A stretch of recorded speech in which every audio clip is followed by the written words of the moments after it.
When I was a kid, I used to think that pork chops and karate chops were the same thing. I thought they were both pork chops. And because my grandmother thought it was cute, and because they were my favorite, she let me keep doing it. Not really a big deal. One day, before I realized fat kids are not designed to climb trees, I fell out of a tree and bruised the right side of my body. I didn't want to tell my grandmother about it because I was scared I'd get in trouble for playing somewhere I shouldn't have been. A few days later, the gym teacher noticed the bruise and I got sent to the principal's office. From there, I was sent to another small room with a really nice lady who asked me all kinds of questions about my life at home. I saw no reason to lie. As far as I was concerned, life was pretty good. I told her whenever I'm sad, my grandmother gives me karate chops.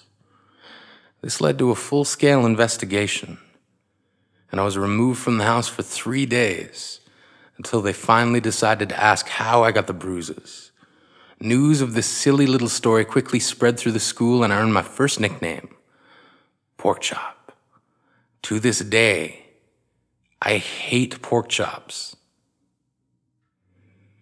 I'm not the only kid who grew up this way, surrounded by people who used to say that rhyme about sticks and stones. As if broken bones hurt more than the names we got called, and we got called them all. So we grew up believing no one would ever fall in love with us, that we'd be lonely forever, that we'd never meet someone to make us feel like the sun was something they built for us in their tool shed. So broken heartstrings bled the blues as we tried to empty ourselves so we would feel nothing.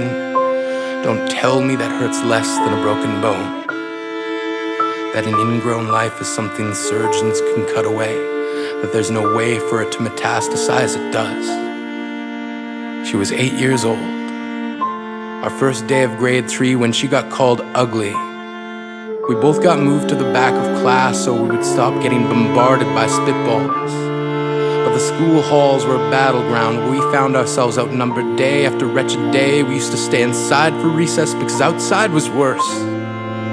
Outside we'd have to rehearse running away or learn to stay still like statues, giving no clues that we were there in grade 5. They taped a sign to the front of her desk that read, "Beware of dog." To this day, despite a loving husband, she doesn't think she's beautiful because of a birthmark that takes up a little less than half her face. Kids used to say she looks like a wrong answer that someone tried to erase but couldn't quite get the job done.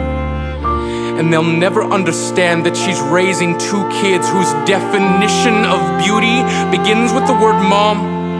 Because they see her heart before they see her skin. Because she's only ever always been amazing. He was a broken branch grafted onto a different family tree. Adopted.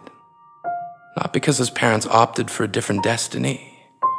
He was 3 when it became a mixed drink of 1 part left alone and 2 parts tragedy. Started therapy in 8th grade, had a personality made up of tests and pills, lived like the uphills were mountains and the downhills were cliffs, 4/5 suicidal, a tidal wave of antidepressants, and an adolescence being called pauper. 1 part because of the pills, 99 parts because of the cruelty. He tried to kill himself in grade 10 when a kid who could still go home to mom and dad had the audacity to tell him, "Get over it." As if depression is something that can be remedied by any of the contents found in a first aid kit. To this day, he is a stick of TNT lit from both ends. Could describe to in detail the way the sky bends in the moments before it's about to fall.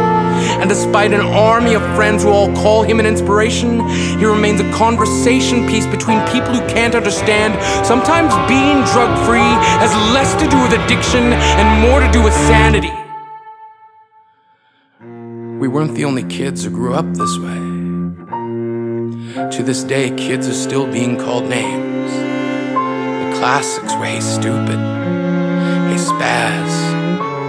Seems like every school has an arsenal of names getting updated every year.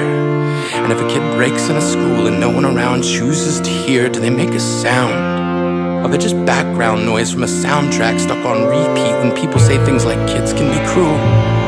Every school was a big top circus tent, and the pecking order went from acrobats to lion tamers, from clowns to carnies. All of these miles ahead of who we were freaks.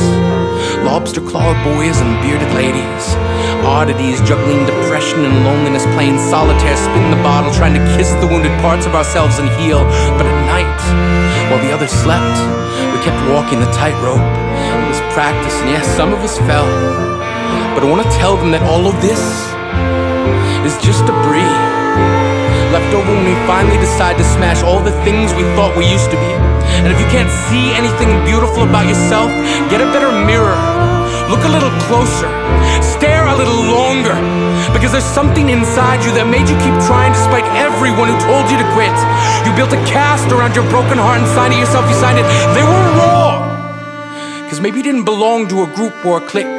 Maybe they decided to pick you last for basketball or everything. Maybe you used to bring bruises and broken teeth to show and tell but never told. Because how can you hold your ground if everyone around you wants to bury you beneath it? You have to believe that they were wrong. They have to be wrong. Why else would we still be here?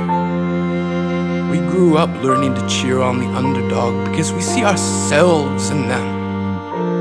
We stem from a root planted in the belief that we are not what we were called. We are not abandoned cars stalled out and sitting empty on some highway. And if in some way we are, don't worry. We only got out to walk and get gas. We are graduating members from the class of we made it. Not the faded echoes of voices crying out names will never hurt me. Of course, they did.